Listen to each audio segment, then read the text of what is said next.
زبان کا بول کاٹنے والا ہو کسے سکھ آتا؟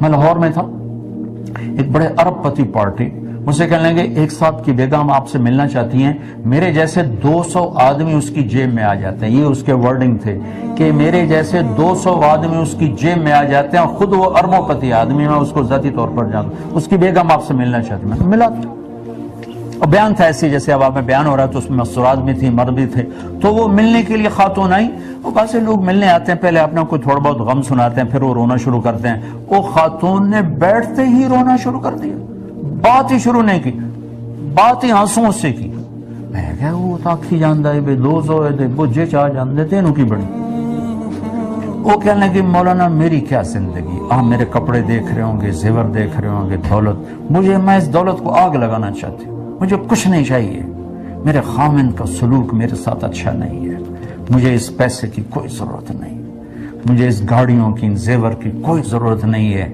میں اس دولت کو آگے لگاؤں، میرے خامن کا میرے ساتھ سلوک اچھا نہیں ہے۔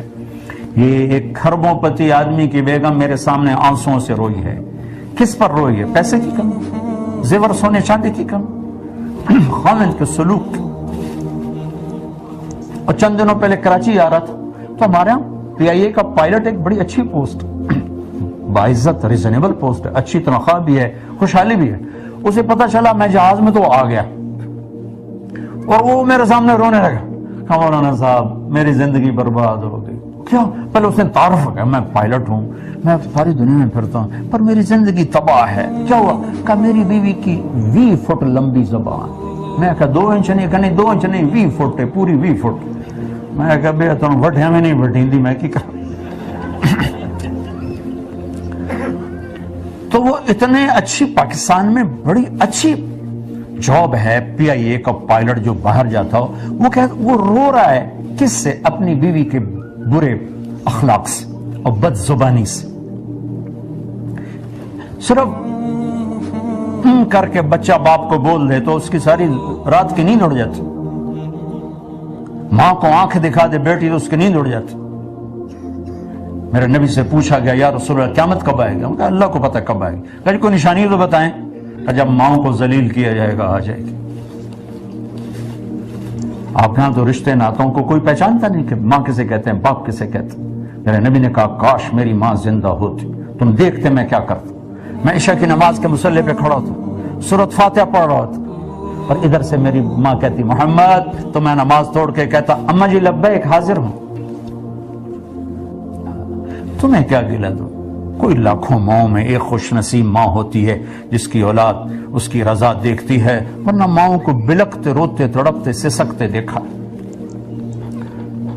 مسلم ٹاؤن فیصل آباد ایک بوڑھا آدمی فٹ پاتھ پہ بیٹھا تھا، رو رہا تھا۔ بزرگوں کیا ہوا، کیوں رو رہے ہیں؟ کہ میرے بیٹے نے گھر سے نکال دیا ہے، کوئی جائے پناہ نہیں، کہاں جاؤں؟ میں تو اپنے ملک میں بھی رونا رو رہا ہوں۔ اور میرے نبی نے فرمایا تیرا باپ تیری جنت کا دروازہ ہے، تیری ماں کے قدموں تلے جنت ہے، اگر تیرا باپ ناراض ہے تو جنت کی ہوا نہیں لے سکتا۔ اپنے ماں باپ کی رضا میں اللہ کی رضا ڈھونڈو۔ آپ نے مسجد میں جہاد کی ترغیب دی، ابو ہریرہ نے ہتھیار اٹھا لی، چلنے لگے تو ماں نے کہا کہاں جا رہے ہو؟ کہ جہاد پہ جا رہا ہوں۔ کہہ رہے میں اکیلی بوڑھی، یہ ہجرت کر کے آئے تھے اکیلے تھے، تو کہا بس میں نے سنا میں جا رہا ہوں۔ کہا بھائی بیٹا میں اکیلی ہوں، مجھے چھوڑ کے نہ جا۔ کہا نہیں میں جا رہا ہوں۔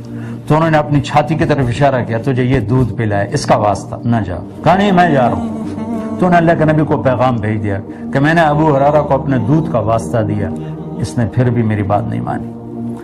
ابو ہریرہ ہتھیار سے جا کے مسجد میں ہے تو ہمارے نبی کی عادت غصے کا کیا اظہار تھا، جس پہ ناراض ہوتے اس کو دیکھ کے یوں منہ پھیر لیتے تھے، بس اتنا آپ کو غصہ ہوتا تھا۔ بس ابو ہریرہ نو کان ہو گئے، کام خراب ہو گیا۔ یا رسول اللہ کیا ہوا؟ کہ ابو ہریرہ تجھے ماں کے دودھ کے واسطے پر بھی شرم نہ آئی؟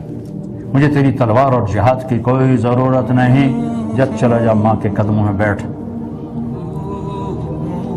جہاں نبی نے تلوار نیچے رکھوا دی کہ جاؤ ماں کی خدمت کرو۔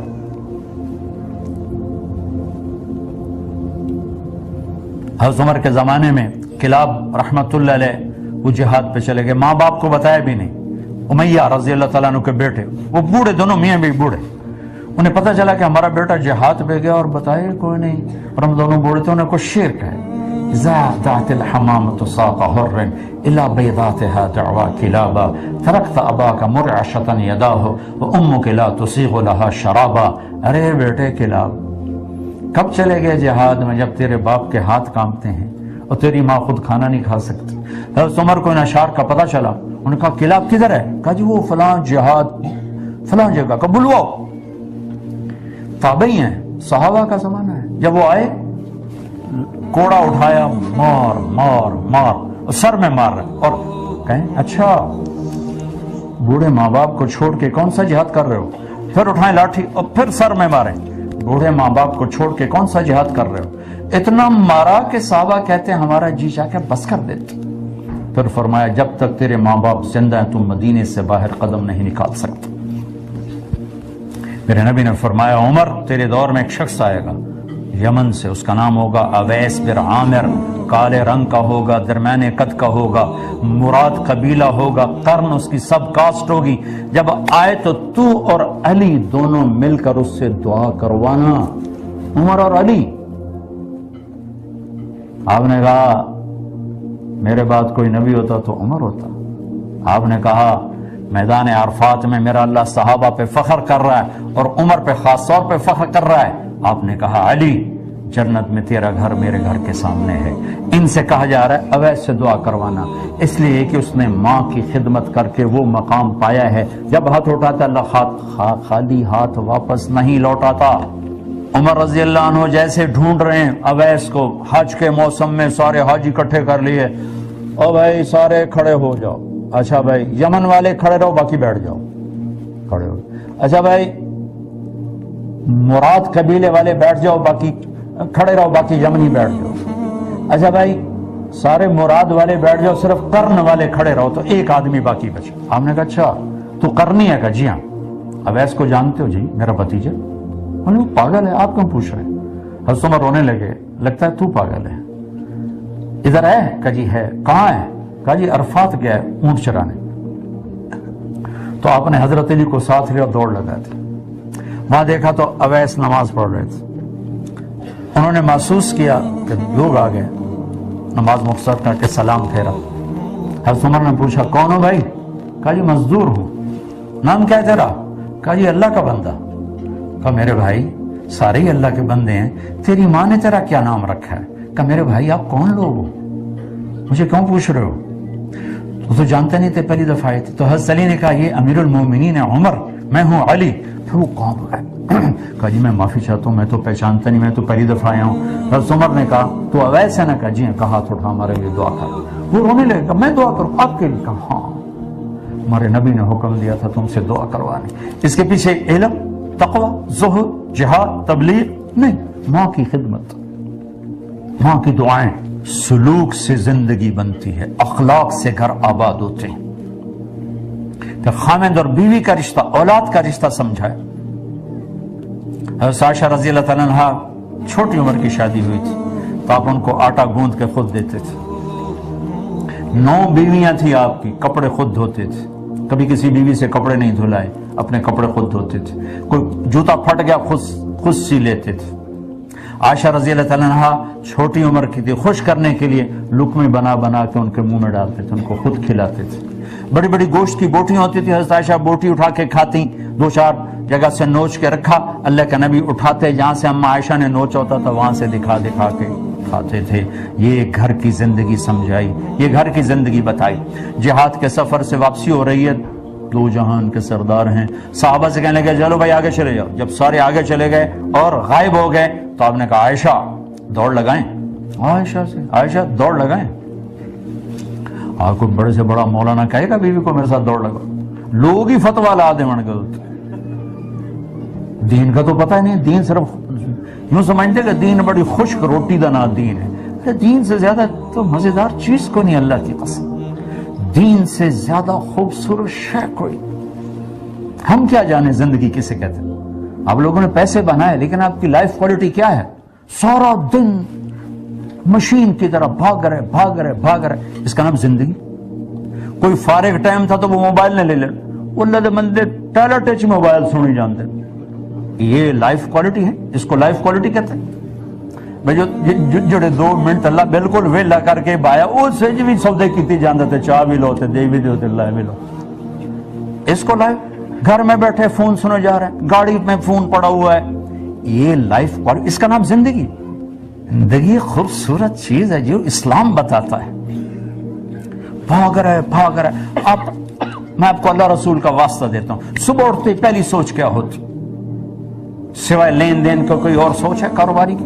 اور شام کو سوتے ہوئے کیا سوچ ہوتی؟ سوائے لین دین کے کوئی اور سوچ ہوتی دماغ میں؟ اس کا نام زندگی. اس پیسے کو آگ لگاؤ. پاکستان کی اربوں پتی پارٹی کا چیئرمین مجھ سے کہنے لگا, مولانا یہ حسرت ہی رہ گئی کہ اپنے پیسے خود کب خرچ کروں گا, اپنے پیسے خود کب خرچ کروں گا. زندگی پیسے کے پیچھے دوڑنے سے خوبصورت نہیں ہوتی. زندگی اپنے نبی کے پیچھے دوڑو, آپ کی زندگی خوبصورت ہو جائے گی. ہمیں تو پتہ نہیں زندگی گزارنی کیسے. عائشہ دوڑ لگائیں, دوڑ لگائیں. عائشہ کہتے میں آگے نکل گئی. پھر کچھ سال گزر گئے تو آپ جہاد سے واپس آ رہے تھے. آپ جہاد میں ایک بیگم کو ساتھ رکھتے تھے, تو عائشہ ساتھ تھی. صحابہ سے کہا چلو بھائی, وہ سارے آگے چلے گئے, دور ہو گئے. عائشہ جی دوڑ لگائیں. تو عائشہ کہتی ان دنوں میں موٹی ہو گئی تھی. جب دوڑ لگائی تو اللہ کے نبی آگے نکل گئے. تو آپ نے کہا دہی بتل کا, آج میں نے تجھ سے حساب برابر کر دیا. پہلے تم جیت گئی, آج ہم جیت گئے. یہ زندگی میرے نبی نے سکھائی ہے. اور آپ نے 11 شادیاں کی. یہ شوق کی اور عشق کی تھی. ما تزوجت وما زوجت الا بوحی من السماء نزل به جبریل. آپ نے کہا میں نے جہاں شادی کی, جہاں بیٹی دی, پہلے آسمان سے اللہ کا حکم جبریل لائے, پھر میں نے قدم اٹھایا. ارے شوق کی شادیاں ہوتی تو 25 سال کا نوجوان 40 سال کی عورت سے شادی کرتا ہے جس کے 2 نکاح ہو چکے ہیں, ہر نکاح سے اولاد ہو, اس سے 25 سال کا خوبصورت جوان شادی کرے گا. اور 50 سال عمر کے ان کے ساتھ گزر گئے, اور 65 سال کی عمر اماں خدیجہ کی فوت ہوئی, آپ کی عمر 50 سال, اور اس کے بعد 10 شادیاں. یہ سب اللہ کا نظام تھا, اور آپ کو ایک زندگی دکھانی تھی کہ زندگی گھر میں کیسے گزاری جاتی, بچوں کے ساتھ, بیوی کے ساتھ, داماد کے ساتھ.